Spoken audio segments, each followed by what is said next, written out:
इस वक्त हम पार्लियामेंट के सामने खड़े हुए हैं और यहाँ पे बाज़-गश्त है 27वीं आईनी तरमीम की।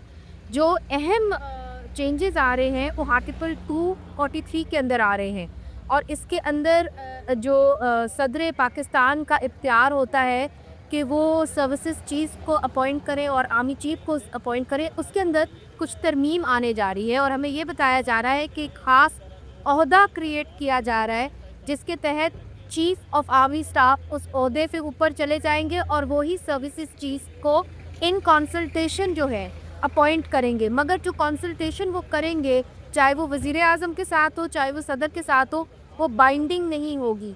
ये बड़ी ख़बर जो है ये हम आप तक पहुंचा रहे हैं। हमारे ज़राए हमें बता रहे हैं कि आर्टिकल 243 के अंदर ये टिंकरिंग होने जा रही है, ये चेंजेस आ रहे हैं कि एक नया ओहदा मोस्ट लाइकली जिस तरह हिंदुस्तान के अंदर ही ओहदा क्रिएट किया गया है जो सुप्रीम कमांडर होगा। आप इसको ये समझ लें कि जिस तरह चीफ जस्टिस के इख्तियारात होते थे 26वीं आईनी तरमीम से पहले, उसी तरह का एक फार्मूला क्रिएट किया जाएगा और जिस तरह चीफ जस्टिस जो है वो बाकी जजेस को अपॉइंट करते थे, इसी तरह आर्मी चीफ जो है वो भी बाकी चीफ्स को अपॉइंट करेंगे ताकि वो कहते हैं कि उनका जो कमांड है वो यूनिफाइड हो अपनी आर्म्ड फोर्सेस के ऊपर।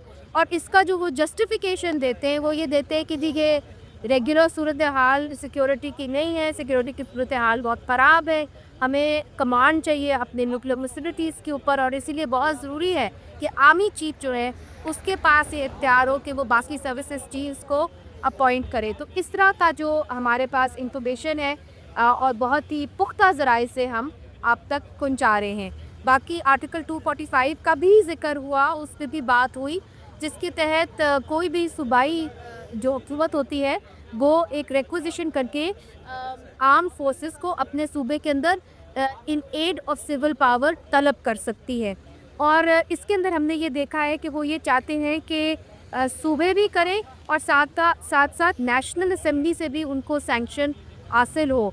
और अगर नेशनल असेंबली जो है वो कह दे कि कोई ज़रूरत नहीं सूबे की रिक्विजिशन की, या सूबा जो है उसका कोई वो कहेगा कि हमें आर्टिकल 245 के तहत फ़ौज नहीं चाहिए, मगर नेशनल असेंबली कह दे कि जी फ़ौज को वहाँ जाना चाहिए, तो फिर आर्टिकल 245 के तहत फ़ौज को उसी सूबे में भेज दिया जाएगा। तो किसके अंदर सूबाई खुद मुख्तारी की बात दुरूर आएगी, सूबों से वो हक़ छीन लिया जाएगा कि उनकी ही डिस्क्रेशन के ऊपर आप फ़ौज को उनके सूबे में तलब कर सकते हैं और नेशनल असेंबली का सैंक्शन जो है उसकी जगह दी जाएगी।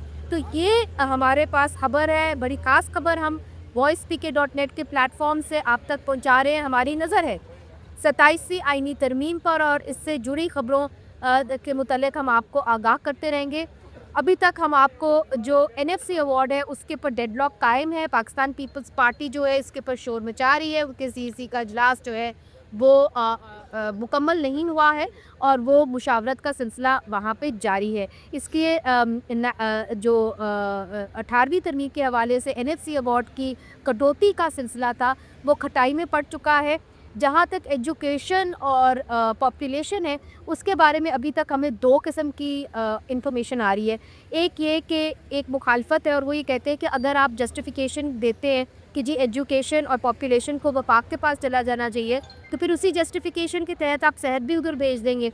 तो ये कुछ कंसर्न्स हैं, मगर जो दूसरी तरफ से इंफॉर्मेशन है वो ये कह रही है कि इसके ऊपर सारी सियासी जमातें रजामंद हैं और एजुकेशन और पॉपुलेशन को लेके कोई ऐसा मामला जो है कोई रुकावट सामने नहीं आएगी। सबसे इम्पॉर्टेंट खबर आर्टिकल 243 से जुड़ी हुई है जो हमने आपको दे दी है। उसी किस्म का स्ट्रक्चर खड़ा करना चाह रहे हैं जिस तरह चीफ जस्टिस के होता था 26वीं आईनी तरमीम से पहले और उसको इख्तियार होता था कि तमाम जजेस को अपॉइंट कर ले। इसी तरह अब वही पावर्स जो है वो चीफ ऑफ आर्मी स्टाफ को दी जा रही हैं। मुनीज़ जहांगीर को पार्लियामेंट से इजाज़त दीजिए और देखते रहिए voicepk.net। आपकी खबर आपकी आवाज़ voicepk.net।